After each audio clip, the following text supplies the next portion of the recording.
Welcome to the Mindful Fire podcast, where we explore living mindfully on the path to financial independence and beyond. I'm your host, Adam Coelho, and I'm so glad you're here. In today's episode, I welcome back my friend Keith Horan, who joined us on the first episode of the Mindful Fire podcast. Today, we're going to check back in with Keith and see what he's been up to since we last spoke. Over the last year, Keith's made a ton of progress in growing his community, the mindfulnesscommunity.com, where he helps people stick to their meditation practice and learn more and go deeper with their practice. Keith also recently launched his own podcast called Keith and the Mindfulness Community, which you can find wherever you get your podcasts. In this conversation, he shares his motivation for creating this, what it's all about, and what he hopes to achieve with the podcast. We check in on how Keith's mindfulness practice has evolved over the last year and how he's taken the steps to get help from a coach to reinvigorate and deepen his mindfulness practice. I really enjoyed this conversation with my friend Keith Horan, and I hope that you enjoyed as well. Let's jump into today's episode.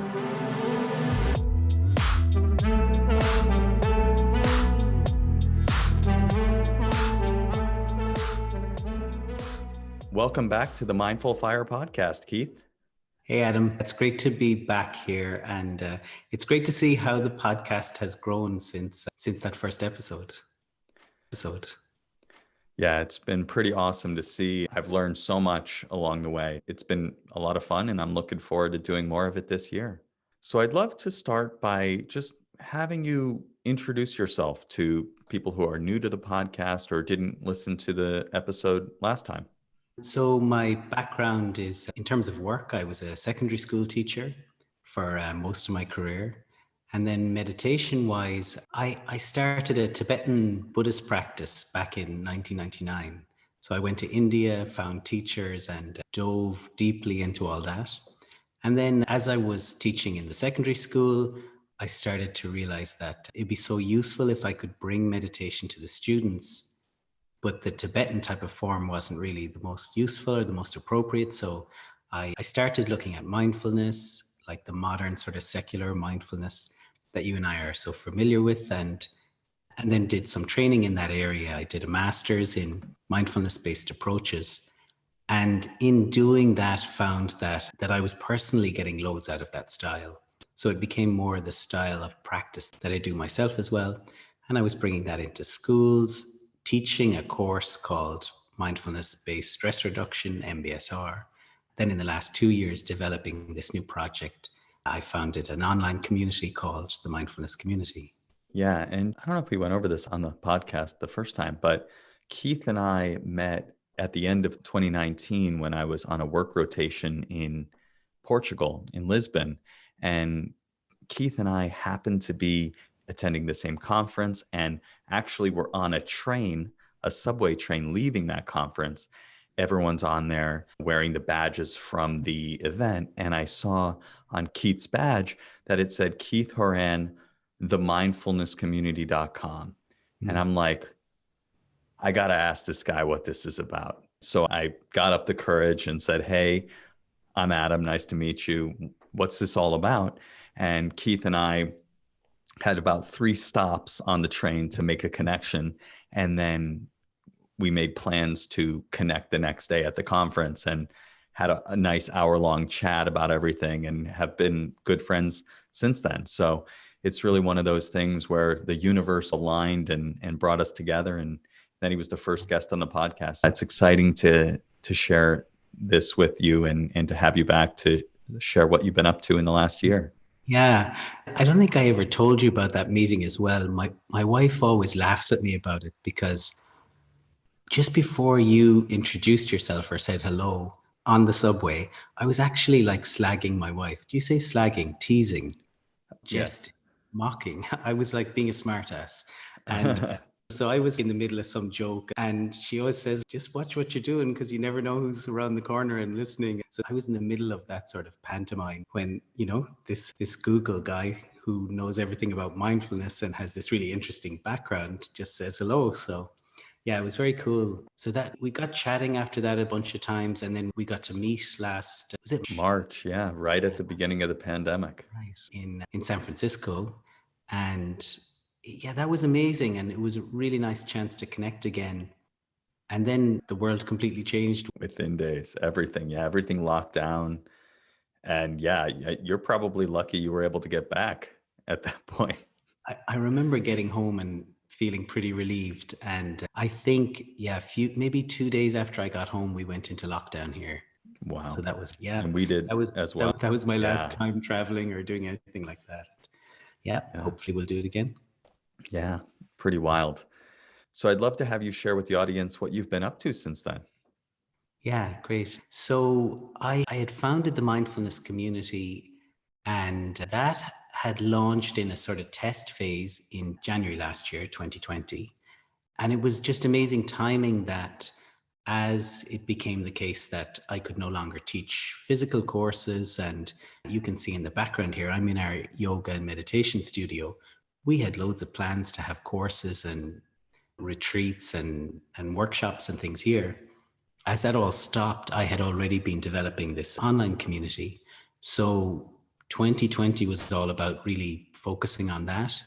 So we launched the full version in the summer. And so we're 6 months or so into that business, into that whole model. And it's been busy and really interesting. That's awesome to hear. So give a little overview of what the mindfulness community is and how it's evolved. Hmm. Yeah, so it came about because I could see a need in the some of the people that I had taught the MBSR course to, where they loved the course, they got a really nice practice going, but then struggled to maintain it. I'd meet them 6 months later and they'd find it hard. Like I was finding 80, 90% of people actually saying, I'd love to be still practicing, but I'm not. So that sort of gave me the idea that actually ongoing support is needed.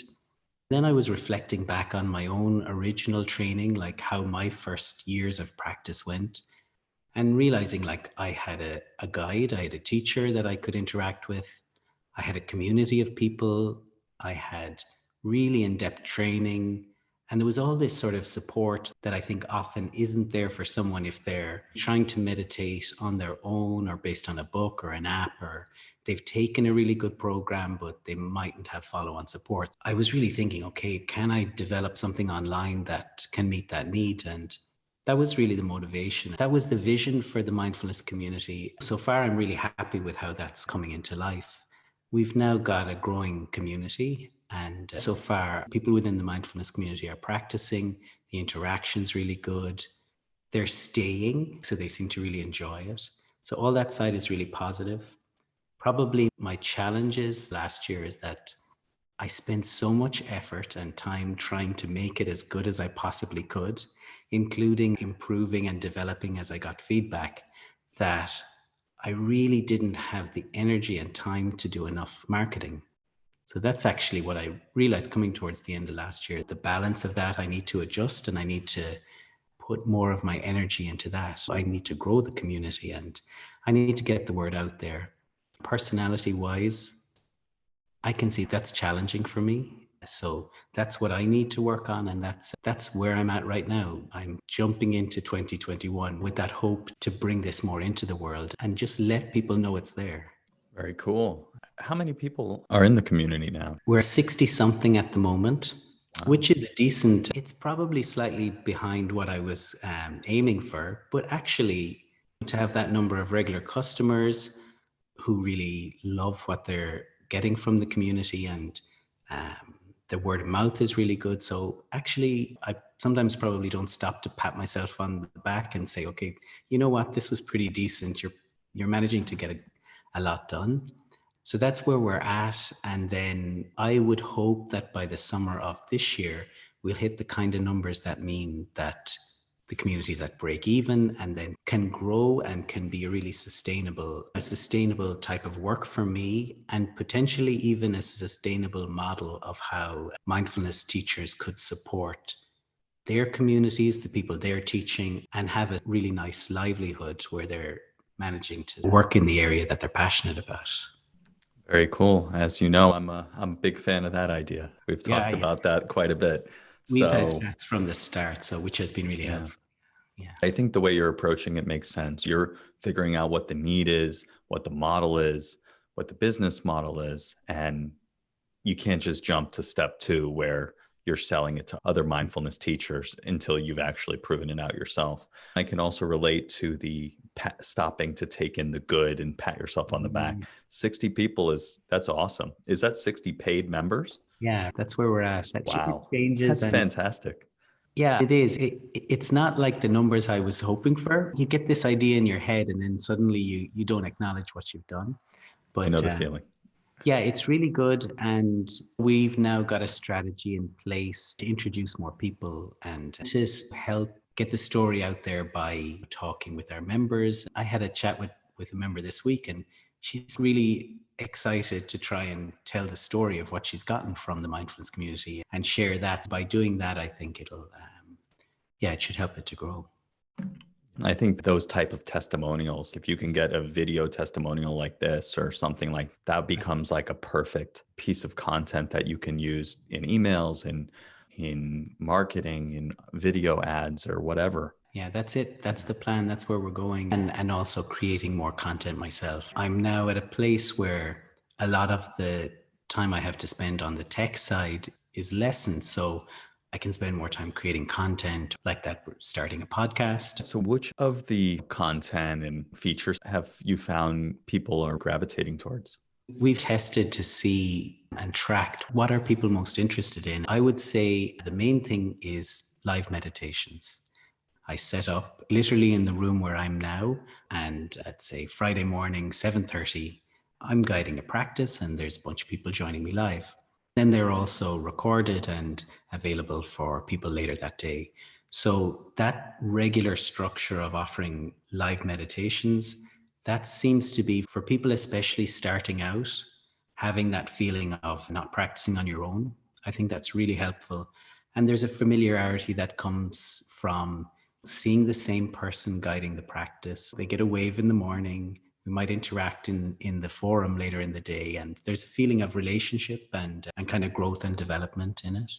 So I would say, yeah, the guided practices, whether they're live or for people taking them later that same day, I think that's the central aspect of the community, because I really have the idea and the philosophy that the practice and a regular practice is what leads to results. It's trying to make it as easy and enjoyable for people to get a practice going.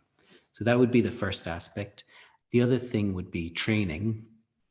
So again, some of the trainings are live and some of them are recorded.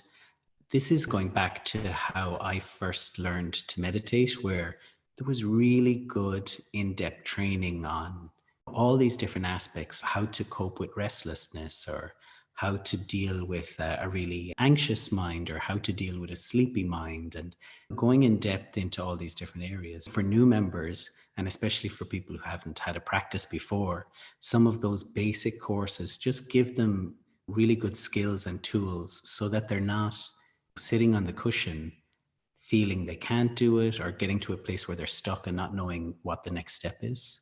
So we have courses on that level, and then also courses on specific life challenges. So for example, the next course is on coping with anxiety. So we'll go in depth into anxiety and the types of mindfulness practices and practices during the day that can be really helpful there. And so we'll look at specific challenges like that. We do a lot of courses on self-compassion, which has become something that's really important for me just over the last 5 years or so.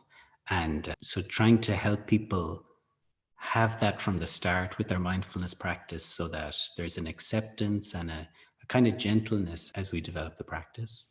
So the live meditations, the teachings, and then if I had to pick another aspect, I'd say the community, the courtyard, which is our forum where the conversations happen, people get to know each other and motivate each other.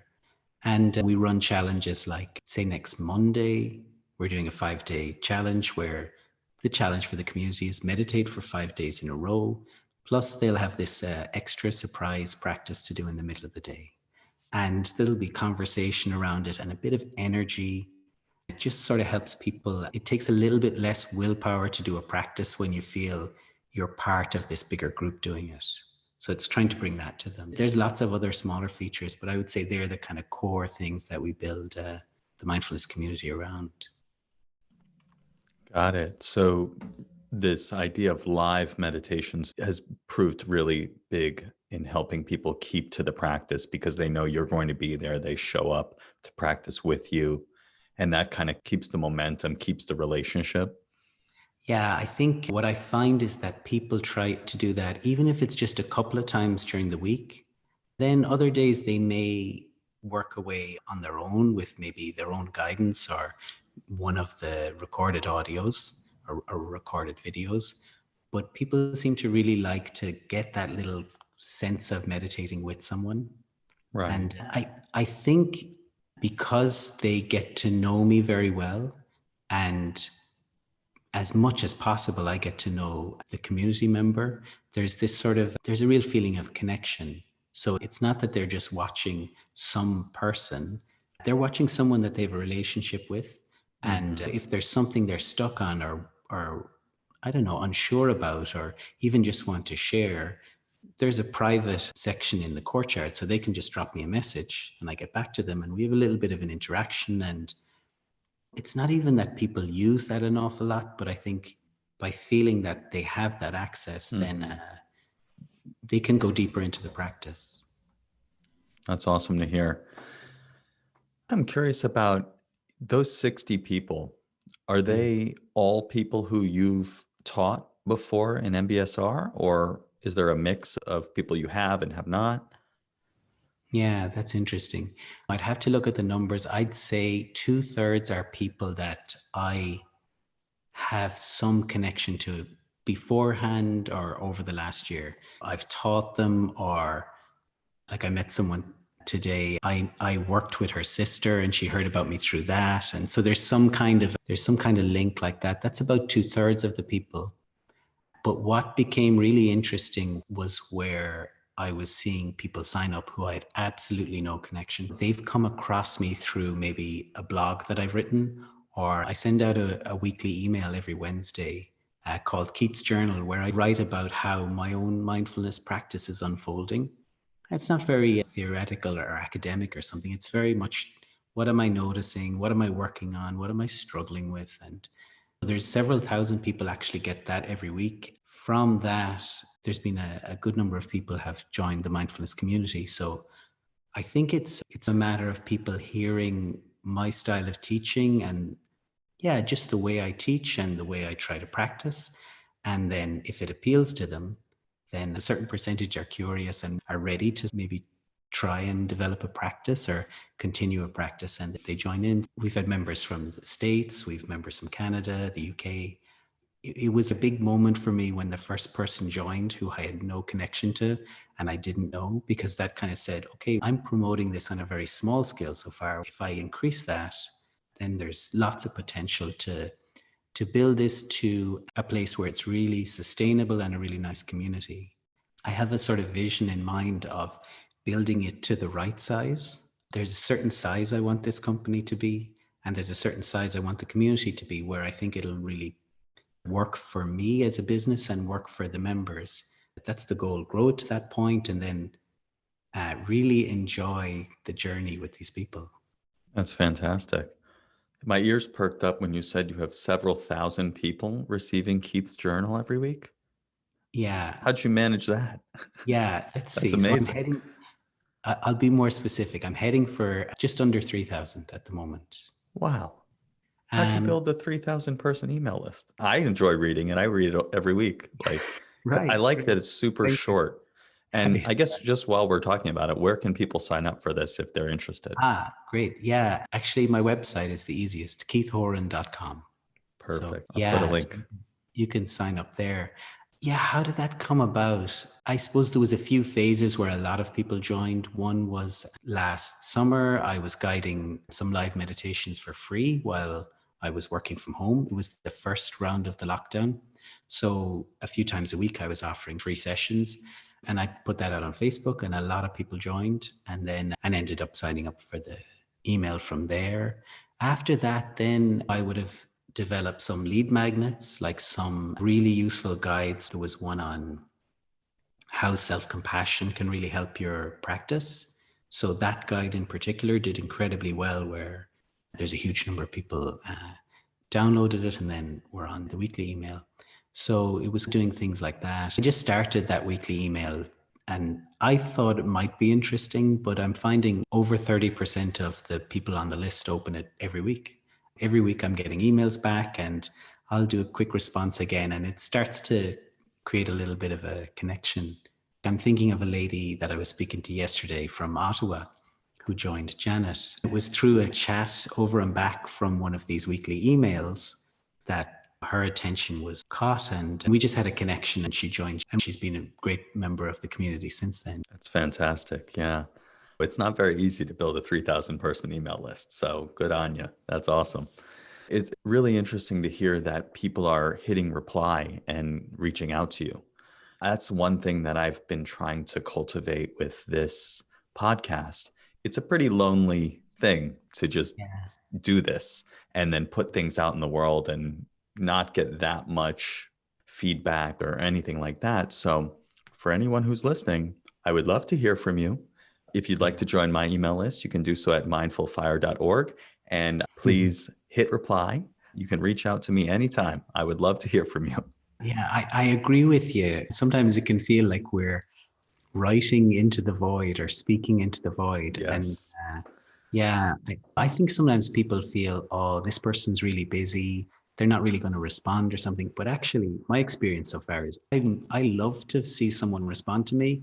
And I'm so Mhm. happy to make a connection and reply to them. And I know you'd be the same. Absolutely. Because it's, oh, yeah, people are actually getting value from this. Like they are there. There's someone actually receiving this email. And it's just really nice to hear back from people. So I invite that along. If you are listening to this, Okay, let me know what you think. you're going to start seeing that happening now. Let's Yeah, hope so. because the motivation behind this is to try and be helpful.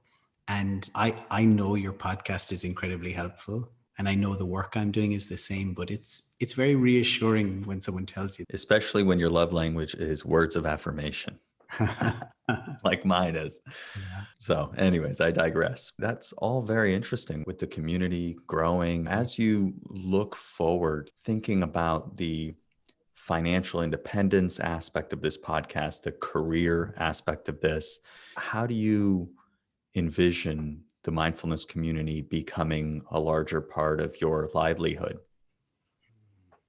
Yeah. So it's a challenge. At the moment, it's running on a loss. Like the costs I have to keep the community running aren't being met. So that's the reality. That's what I was saying. I think I'm on track by the summer that it'll be moving into profit. Then it's the type of model where the costs aren't much higher as the members increase. So that's the benefit of it. So once I reach a certain point, it should be a really nice, sustainable business. I think I mentioned in the last podcast, I have some other income streams from a commercial building we bought years ago and renovated. So I have revenue from other places, and that still takes some of my time to run that. So as the mindfulness community grows, I'm looking forward to transitioning to only doing that and making that my only source of income. I'm pretty hopeful. I think it's realistic. I was probably too ambitious at the start and maybe a bit naive. I thought I'd be there by now, but I'm getting there and I'm stubborn about it. I really want to bring this, I don't know, I really want to create this and make it a thing that lasts in the world. Yeah, I'll keep plugging away. I'll keep trying to be creative and find ways of doing it. That's the goal, that this is supporting me and our family financially. And probably in that as well is, as it develops, I also need to be careful that I'm outsourcing some of the work, some of which I'm doing already, but I need to watch that because it could easily become something where I'm successful, but I'm working way too many hours to make it happen. I tend to think a lot in terms of freedom. When you talk about financial independence, I really value freedom. I think it's fine that for a certain phase, I'll have to really work quite hard to make this happen. But the longer term goal, say by the end of this year, would be that it's successful and also that I've the type of workload that is in balance with my life. So that's pretty much the goal. That's awesome. Can you talk a little bit more about your thoughts about freedom? Yeah. It's funny. It's something my wife and I talk a lot about. When we're making decisions, we always assess them in terms of this feeling of freedom. We really value freedom, and I'm really lucky that she's the same. Maybe that would be in terms of having an experience, for example, rather than buying an extra thing. Like there was even a question, I could change my car. I had that kind of daydream. Oh, it'd be nice to change my. Oh, there's an electric car I think would be really interesting. On one level, I could change my car. But on another level, it's if I didn't, how much extra freedom do I have by just keeping my perfectly lovely car as things are? Once I looked at it in those terms, I'm not attracted to changing the car at all. That's actually a hassle to do right now. I'm not going to do that. Okay, that might mean that I can outsource more of the work sooner with that revenue. And again, there's more freedom. There's time, there's opportunity when the world opens up to travel, all those types of things. Our symbol of freedom for Amanda, my wife and I, is a few years ago. She sold her car. She had a pretty nice car and she sold it and bought a VW van, Volkswagen van, and we got it converted. It's got a little kitchen in the back and a bed down below, and the top pops up and you can sleep in the top as well. That's our symbol of freedom. I think it's the best thing we ever bought because it just gave so much freedom. Even during the lockdown, we can drive to places and make a cup of tea. Our big hobby for the last year and a half is swimming in the sea, even in winter. So this van becomes our kind of, we're just moving around the place in this fun van that kind of doesn't make sense because we have to drive this van everywhere, but it's really fun. It's not like a good status move or something, but it's a great move if you want to have fun. So we rock up to the beach and get to make tea for people and run in and swim and get changed in the back of the van. It's great. That's You know? fantastic. That is something that another guest, Lori Stevens, on episode 4 and 5 of the podcast, Mm, she herself has a Sprinter van that nice. is converted Oh, yeah. into a little mini RV.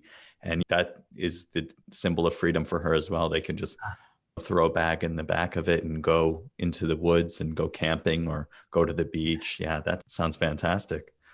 Yeah, it's always nice to have these frameworks where you can weigh things up and say, this is a nice thing to buy, or what am I losing if I have that money instead? What's the trade off? What freedom have I got? What experiences are possible? I think it's interesting. I don't know if this is true or not, but sometimes when I'm talking to people who are younger than me, they seem to have that feeling of freedom, whereas maybe my generation and older, buying the property, the cars, the status symbols seem to be more of an obvious thing to do. I have this sense that's been questioned nowadays, and people are being really skillful and choosing other ways. And I really like to see it. I've heard that millennials, especially, really value experiences more than things. I Mm. certainly can relate to that myself. I saw some post on Facebook the other day of a guy, it was a picture of his wife at a Cartier jewelry shop buying like a really nice thing. And he was like, we did it. We finally did it. 10 Yeah, years ago, I set a goal of buying yeah, my wife this Cartier diamond crusted blah blah blah, and we made it, and my thing's coming soon. It's this car, it's souped up, it's this and it's that. And I'm thinking, okay, good for yeah, you, that's exciting. If that's what's important to you, yeah, cool. But I'm just thinking, I can't imagine doing that. I'm a little cheap, but at the same time, like, just the trade-off of, yeah, when I was a little kid, I was really into cars and Ferraris and things like yeah, that, and I'm like, yeah, when I'm rich, I'm gonna have a Ferrari. yeah. I can't imagine spending $250,000 on a car. Right. It's just not worth it to me. So Yeah, it was just interesting to be so in this idea of like frugalness and mm, the financial independence mm, pursuit, and then yeah, seeing somebody whose pursuit was to get to a point where they could buy a very expensive thing. For me, it doesn't make sense, but I guess to each their own. yeah. I tend to see the world the same way as you, but not everyone does, and that's fine Oh, too. Yeah. yeah, exactly. Got to keep Cartier in business, although I don't think they're struggling. Right. One thing that you mentioned is this idea of self compassion. And you said compassion has been a bigger and bigger part of your practice over the last 5 years. I'm finding that as well. in my life, self-compassion specifically. Can you talk a little bit more about why compassion is so important now in your life and in the world in general? My original sort of traditional practice had a very strong compassion element in it, which was amazing. The thing, though, that I found was in doing all this compassion work, so it's maybe generating phrases and visualizing a person you care about or a number of people and thinking, may you be well, may you be happy, and phrases like that. I found it really powerful, but somehow I wasn't really directing it towards myself at all. I was the person like standing in the cold and picturing, I hope you're all great, but I somehow wasn't including myself.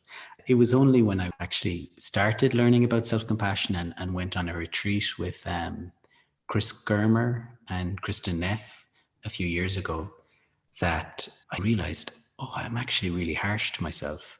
I don't treat myself with the same compassion that I would treat another person at all. So that insight was a real turning point where then I started to realize, okay, I don't have the habit of treating myself with compassion, and it is a habit and there's ways of developing it. I became really interested in that, doing that for myself. And now that's where I teach from, because I can see for people that it's, I don't know, it's, they feel a relief when they hear it that, yeah, we should treat ourselves with kindness. It's possible to learn how to speak towards ourselves with kindness, treat ourselves with kindness, and automatically be able to tune into where we're at and become skillful at knowing what we need. That's been amazing for me. And I'm seeing that for people that I'm teaching, and I'm seeing that more broadly. A few years ago, I was starting to see the word self-care appear a lot. Then maybe in the last 2 years, it's becoming more subtle, and this idea of self-compassion and looking deeper and looking at how we speak to ourselves and why we speak that way and how we can gradually shift that. For me, that's the cutting edge of where mindfulness is at, bringing in this practice of mindfulness. So we've the awareness and then this gentleness of the self-compassion approach. So I really like it. I'm happy to see it. How about for you? Where are you at with self-compassion? Is it part of your practice or part of your interest? It's certainly part of my interest and becoming a larger part of my practice. I feel like practicing mindfulness through mindfulness meditation really allowed me to bring awareness to the fact of the negative self-talk, to the fact that I'm constantly talking trash about myself in my head.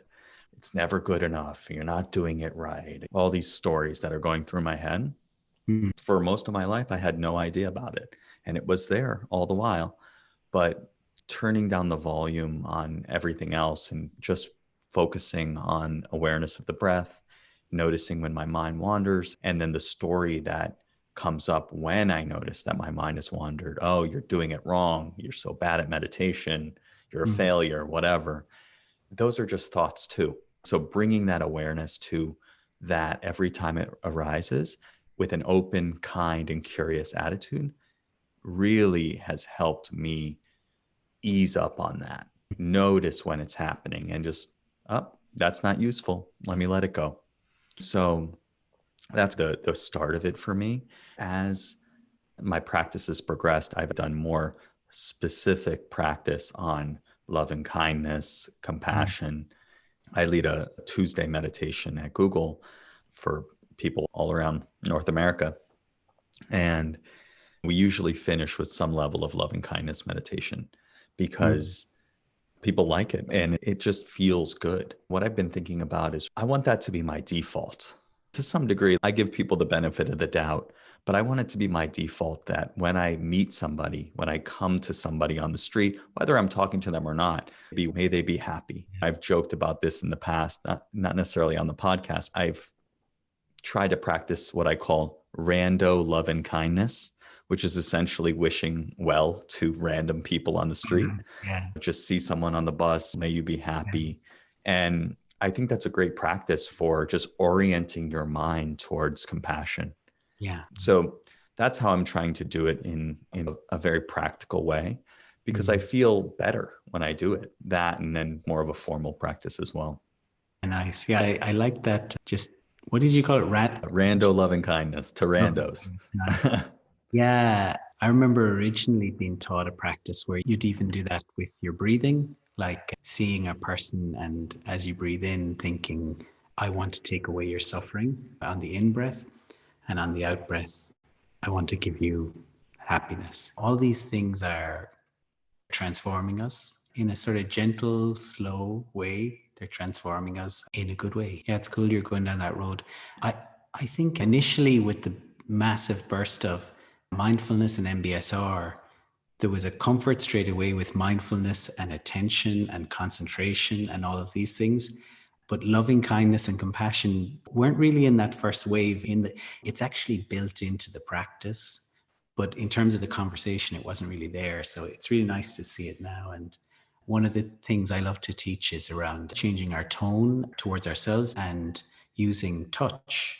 So I'm always doing this thing where I'll have my hand at my heart as I'm guiding a practice at a certain stage in it to help people place a hand at the heart or at the stomach or on their shoulder or somewhere that feels supportive. I agree. I think the touch, Yeah. we take care of our kids, Yeah. we take care of our work, we take care of everything with our hands. And so to direct that to ourselves is Yeah. really powerful. It's very powerful. For me, I think there's even an overcoming stereotype thing as well. Like I grew up, loving sport, internalizing of a way that a guy is supposed to be. I love this feeling of, oh, here I am now talking about love and compassion and the hand and the heart. And yeah, but I needed it.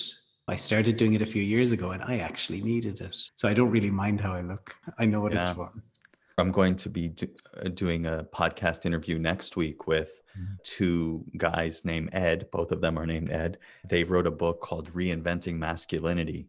We're going to be talking about that concept as well. And compassion is a huge part of their approach. So it'll be very interesting. Yeah, I'd like to hear it. So let's shift gears a little bit and talk about the podcast. So I understand that you have a new podcast. Can you tell me a little bit about that? It's called Keith and the Mindfulness Community. I've dreamed of doing this for about 3 years and actually almost did it, like almost started a few years ago, but it just didn't work out. I was obviously daunted by it. I think actually being on your podcast was very helpful. Like you see from the inside, oh, this is what it's like. Oh, I'm chatting with Adam. This is pretty comfortable. So mostly it's me talking, pulling out some stories. I like to tell stories. So some stories from my practice, how I struggled with something or how I was taught something, and then trying to make it really practical. So each episode is they're short, they're like 20 minutes. I'll begin with something relating to a challenge I've gone through or are dealing with or someone else is dealing with. Somewhere in the middle, we drop in like a 2-minute practice. So very informal. The person listening could be driving or walking or sitting down, and like a 2-minute practice. And then finish with something very practical, pulling the story into what would be the practical sort of application. Some of the episodes coming is on coping with overwhelm. Actually, a lot of what we're talking about, really effective ways of using self-compassion to help us when we're overwhelmed and self-critical. After that, there's a really nice episode, and it's a topic I love, around belonging, just around this experience of feeling that we don't belong, or this feeling of belonging, and how I learned through certain, again, self-compassion techniques to move more towards this feeling of belonging. So it's those kind of topics. My style would tend to be practical and down to earth. It's grounded in the training I got over the years, but mostly grounded in just my own experience of a few decades of practice. So it's just trying to make that relatable and something that people can benefit from, right? So that's the general format of the podcast. My plan is that every 4 or 5 episodes, I turn it around and interview someone about their practice. In some cases, they'll be members of the mindfulness community. In some cases, they'll be like fellow teachers. I have a certain Adam who's living in New Jersey that I've really hoping to do an episode with. So yeah, it'd be great to have you on the podcast. I'd love to. I've never been a guest on a podcast yet. That would be fun. Yeah, it'd be cool. Yeah, that sounds really interesting. What's your goal with the podcast? I suppose it comes from the first thing is I love listening to podcasts. I find them a really great way of learning. It's a very intimate kind of thing. You have this feeling of talking directly to one person. I think it can be a nice way for me to share some of the things I learned along the way. So that's really my hope with it. In terms of my work, I think it's a great way to reach lots of people. I suppose I have this sense if people would like to join the mindfulness community, it really helps if they have a sense of who I am and whether the way I try to practice and live is aligned with what they're looking for. So I think it gives a chance for people to test things out, see if what I'm saying resonating with them. So that's the idea. I also think it'll be really fun. I was a secondary school teacher for so long, and I used to teach 32 or 33 classes a week. On some level, I think I miss that. Sometimes in speaking, my own ideas get clearer. I had a few rounds of trying to do the first episode because initially it didn't feel that natural to me. I was in a room where I couldn't see out. I adjusted a few things. I sit upstairs now where I can see out. There can be cars driving by or people walking in the distance. I have a feeling that I'm not alone in a room because I am talking to myself. It's mostly just me. I've gotten used to it. Did you find as you went through the episodes, it became easier? Absolutely. Yeah, the first few, you were the first one, you know this well, but I still am just figuring it out, but I do feel more comfortable and less pressure to get it right. I'm really trying to let curiosity guide me this year. That's why I'm asking you random questions that we didn't talk about, uh, because I'm just curious about them. So coming from that place, I feel makes it a little bit easier. Certainly, as I do more, it becomes more natural and more fun because you can let go of efforting and just get into the flow a little bit more. I'm looking forward to hearing you interview your dad. How did that go? That was awesome. That was a really great opportunity just to hear his thoughts on financial independence and just to hear his story. I've heard most of it a bunch of times, but to hear it start to finish in a way that other people who don't know him could learn from or enjoy was really something special. It was really just super fun to do that. And I'm going to interview my mom as well at some point, and I think we'll focus on resilience for that one because they've had a hell of a year this year and they're very resilient. Yeah, So it just strikes me as it's like a lovely thing to be able to do. I have the idea to interview my mom because she went through me being into this Tibetan Buddhism, very unusual stuff for the late 90s in Ireland. I think she was totally unsure about all that. Then a bunch of years later, when she was dealing with some difficulties and actually really around minding her own mom, she took an MBSR course. She took a mindfulness course herself. So for the last 10 years or so, we've had this shared interest in mindfulness. She's like my VIP member in the mindfulness community. She's like my that's biggest awesome. supporter. She's always on the live teachings and asking questions, and she's great. I'd love the chance to interview her. It's maybe a different way of getting to know your own parent's story. Absolutely. Yeah, I wanted to document those stories in a way. I thought, why not put it out there? Other people can learn from this. Other people have huge changes in their life and could learn from this story of my dad. One thing on the podcast that is interesting for yours is that it's mostly you talking. That's Mm. something that I've wanted to do, a solo episode, but I haven't done it. I haven't gotten up the courage to do it. And I don't know why. I guess I've become more comfortable just asking questions and learning from the guests.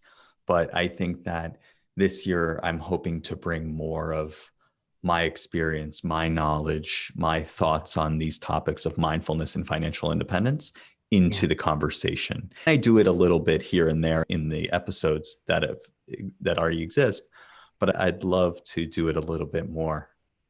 Yeah, it makes sense for you because your listeners through the episodes are getting to know you.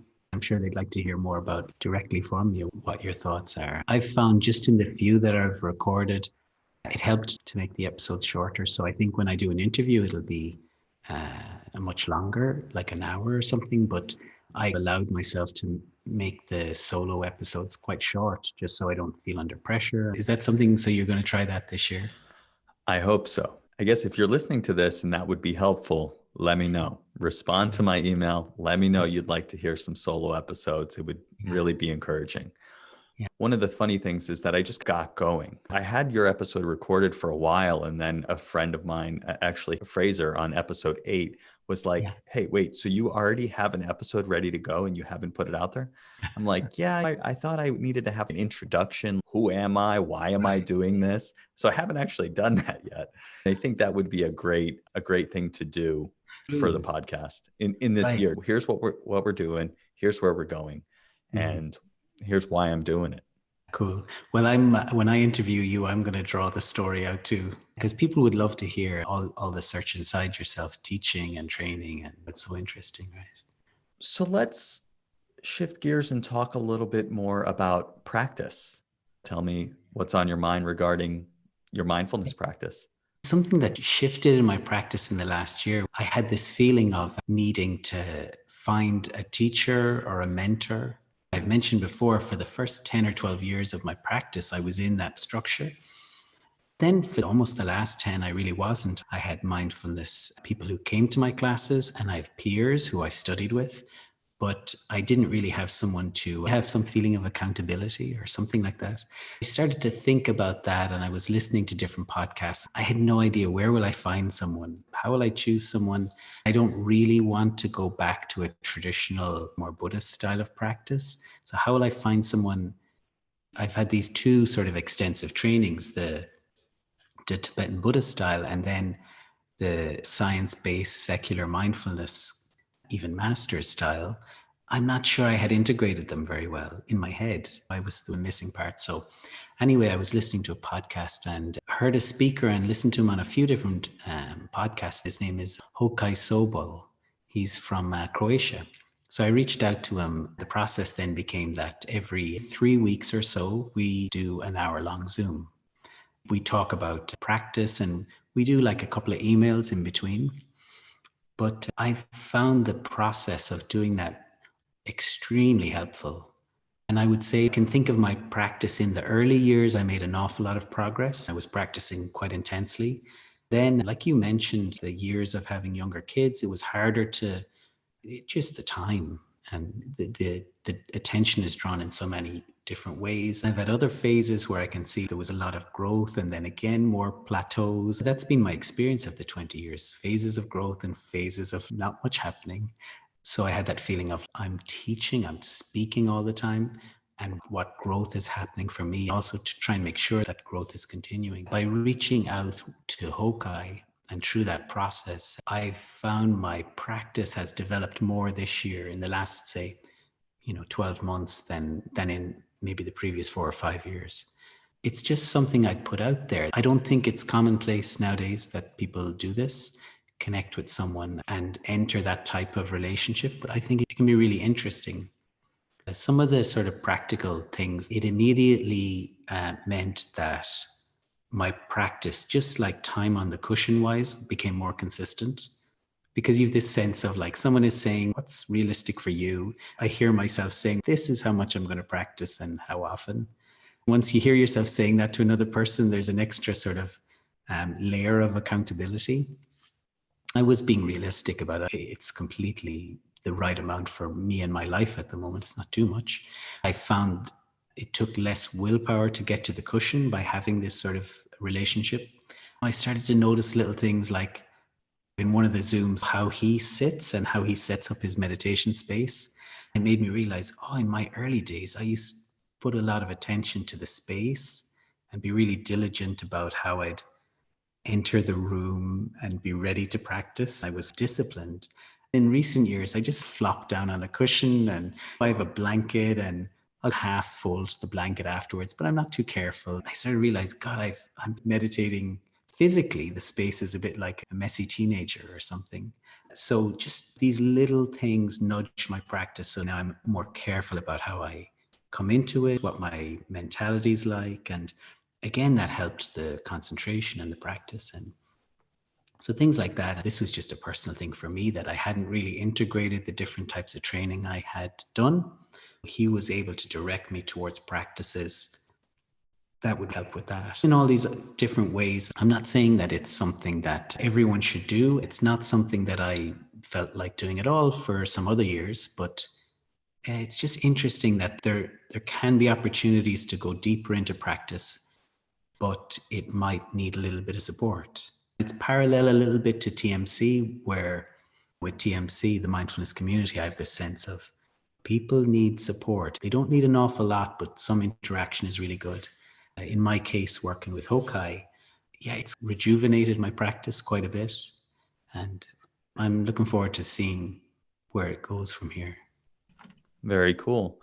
What is Hokai's title? Is he a mindfulness coach? Is he a life coach? Is he a MBSR teacher? Very interesting because, again, as mindfulness is out there in the world and meditation, and there's more people practicing and learning, it's no longer in this more formal, traditional religious settings or something.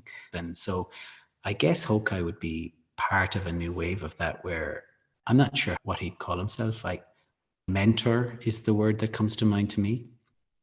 I think he's based some of how he works on the work of another really good teacher called Ken MacLeod, who also had developed this way of mentoring students and working. It's almost consultant model, whereby this person's an expert and you schedule time and you have this interaction, and with very clear and safe boundaries of how to do that and how to engage in it.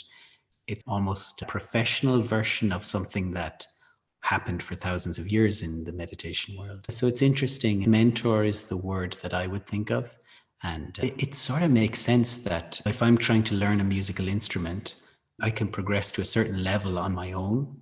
I can progress by playing with other people, but maybe there'll be times when I'd really benefit from time with somebody who's that few steps further.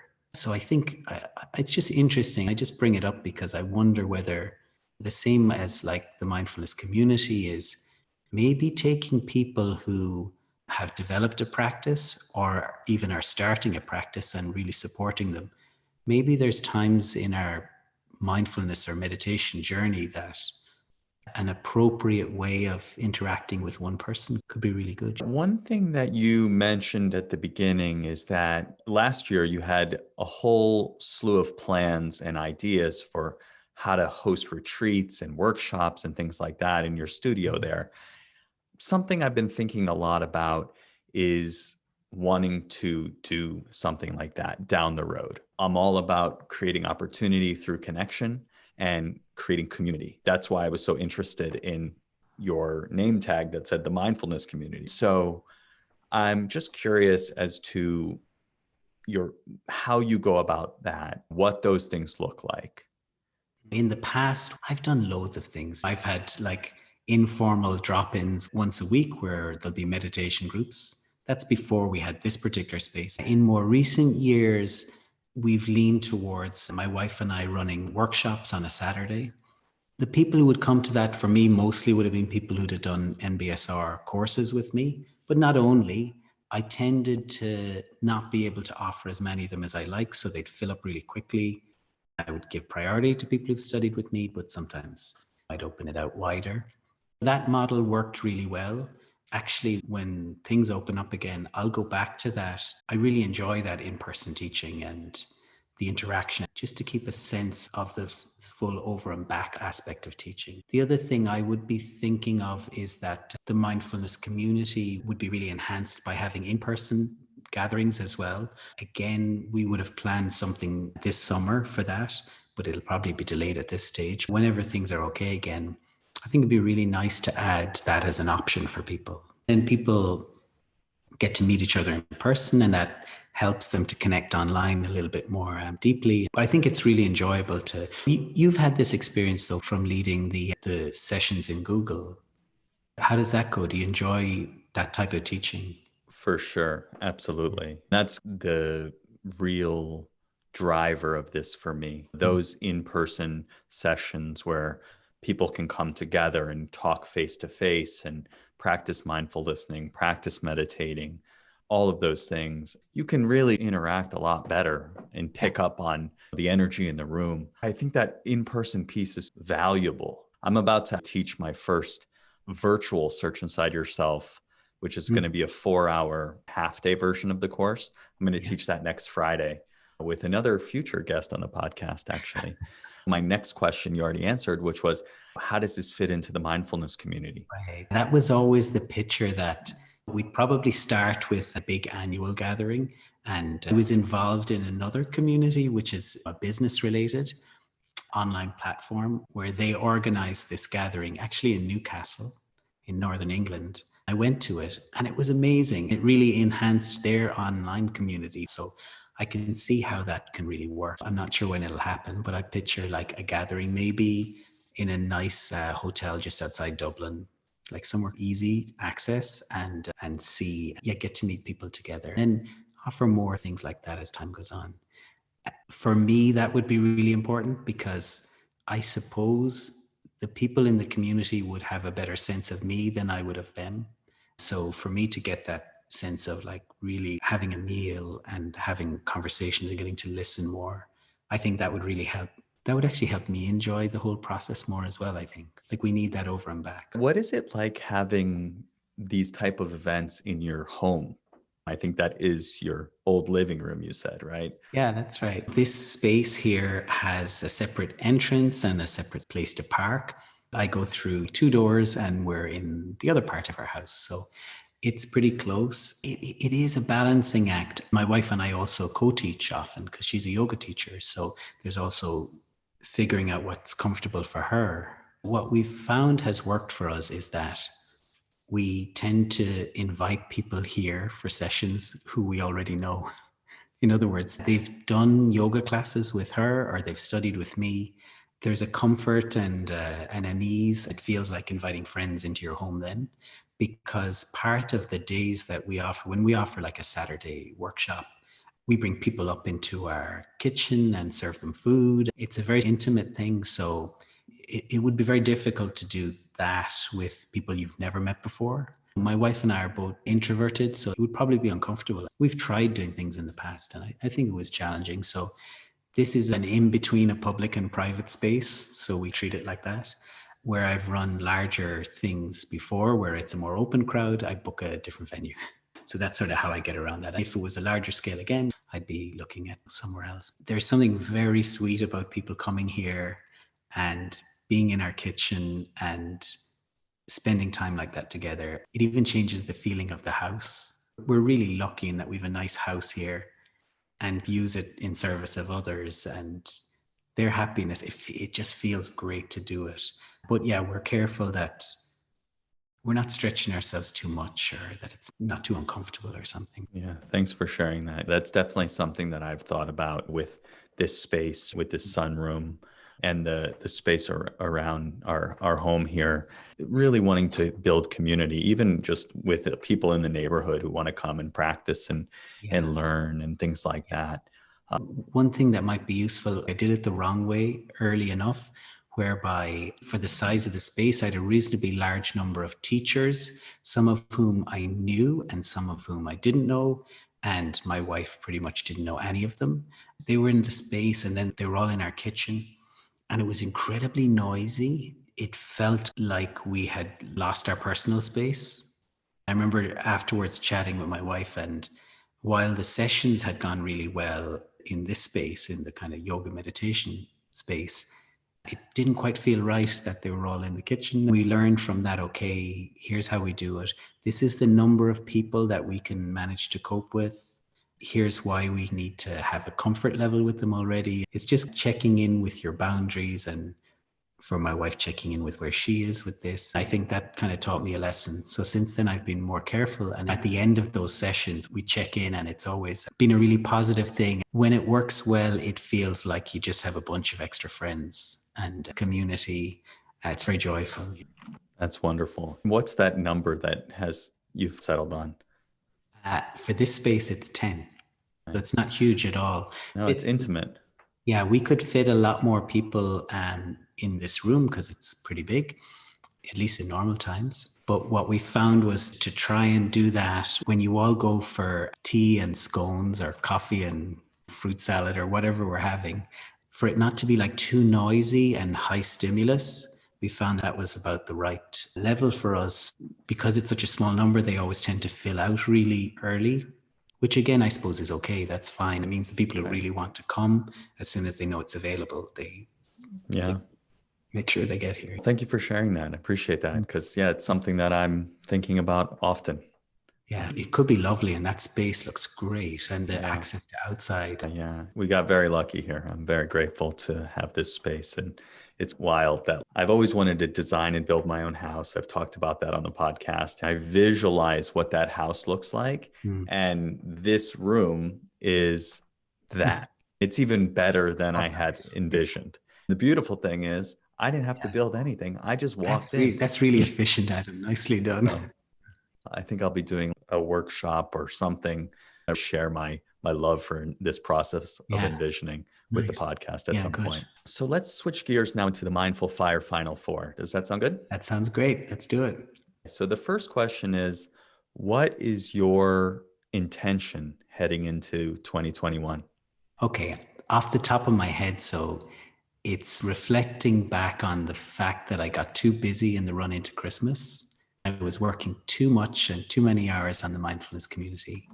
So I feel for me to be able to teach effectively, I really need to hold the line and keep that balance in how much work I do, how much family time I have, how much practice time, how much exercise, all of that. One symbol of that is, as much as possible, I'm trying to take Thursdays where I just walk and maybe do some creative work, but I'm away from the office, away from my laptop. So my intention is to really like hold the line on having balance in my own life. Even though the demands of the mindfulness community are pulling me to do more, I'm just going to try and hold that line. Fantastic. I'm quite aligned with that as well. Mine is, I want to be guided by curiosity, but I also want to have ease in my life. I don't want to be overwhelmed. I don't want to be rushing. I don't want to feel like the podcast is another chore that I need to do.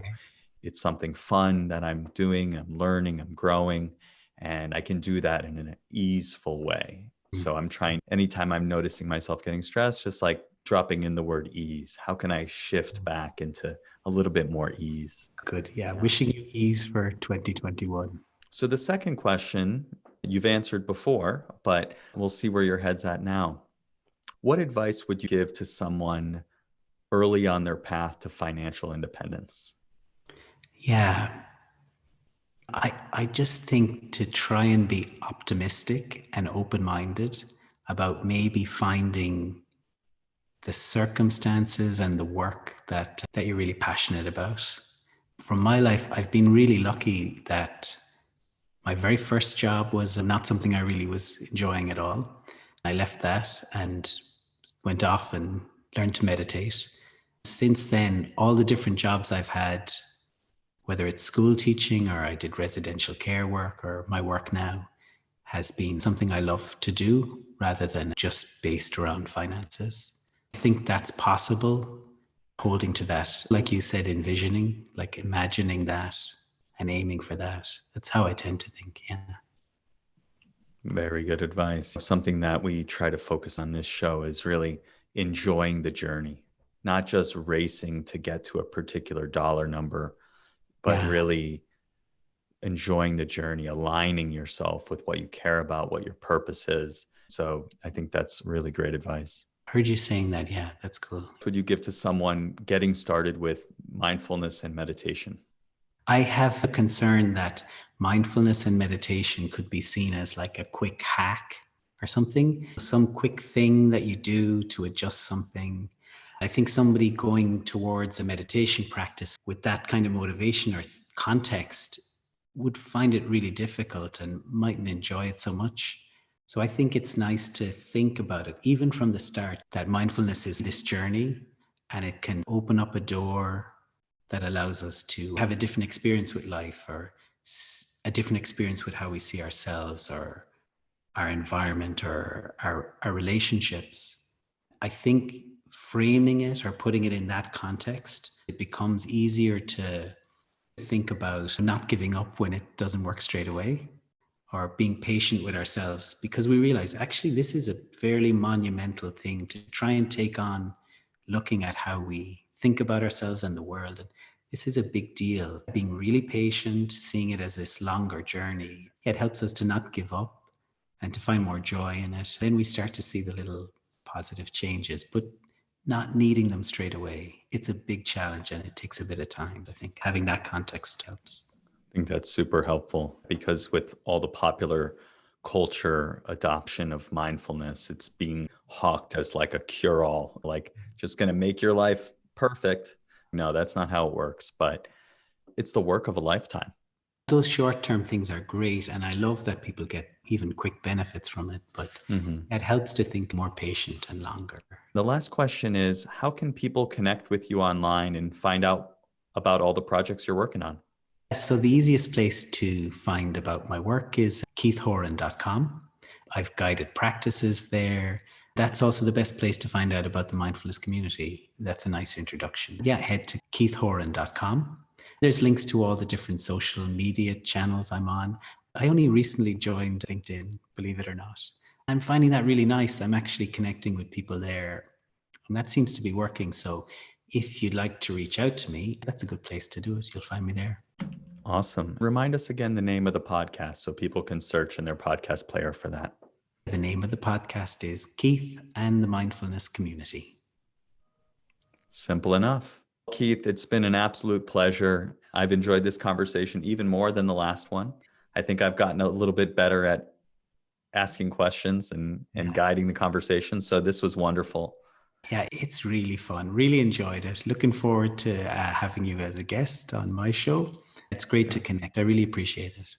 My pleasure. And congrats again on all the success. And thanks again for joining me on the Mindful Fire podcast. Thanks so much for joining me on today's episode of the Mindful Fire podcast. I hope you got value from the conversation I had with Keith. And if you did, I'd really appreciate if you could go over to Apple Podcasts and leave a 5-star written review.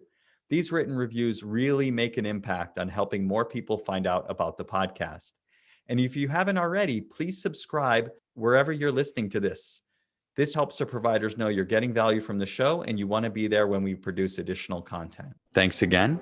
I look forward to seeing you next time on the Mindful Fire podcast.